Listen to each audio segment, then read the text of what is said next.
This is the Steel Patriot model SP200. It is made in the USA and it features remote access. As you can see, there is no keypad fitting, no biometrics. What you do is download a Bluetooth app. I'll show you the inside of this. This device is really well made.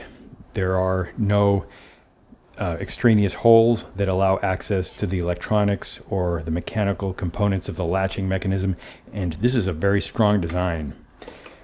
The app can be configured so that when you are within range of the safe with your phone, the safe will open, and when you step out of range, the safe will close. In my experience, being within proximity of the safe means being within 5 to 10 feet.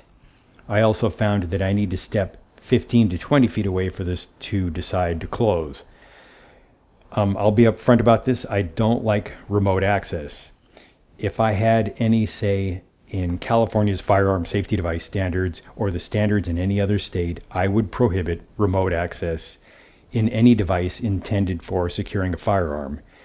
I feel very strongly that the gun owner must be in direct contact with the handgun safe before removing anything from it. The only other issue I have with this thing is right here, the bypass lock.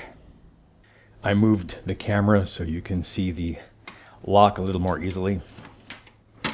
That is open. And this is locked. There's the key. It is a double bitted wafer lock. Uneven cuts.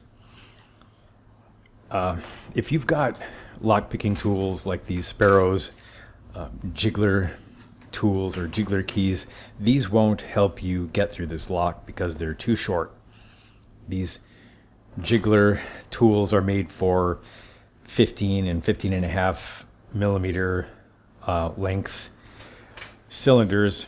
The small wafer locks I tend to see a lot. If somebody was going to try to pick through this, that person would have to employ these more standard lock picking tools. These are also made by Sparrows. I'm going to tension the lock with this top of the keyway tension wrench.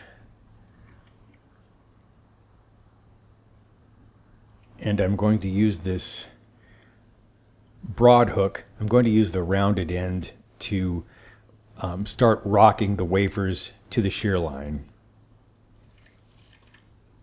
Starting along one side and then the other, and I'm just going to go back and forth. I'm using this imprecise strategy to make a point. And the point is that somebody who's a beginning lock picker and just beginning to understand how to tension locks and realizing that wafers can be trapped at the shear line using a strategy like this, that person can open a lock like this without being a very sophisticated lock picker.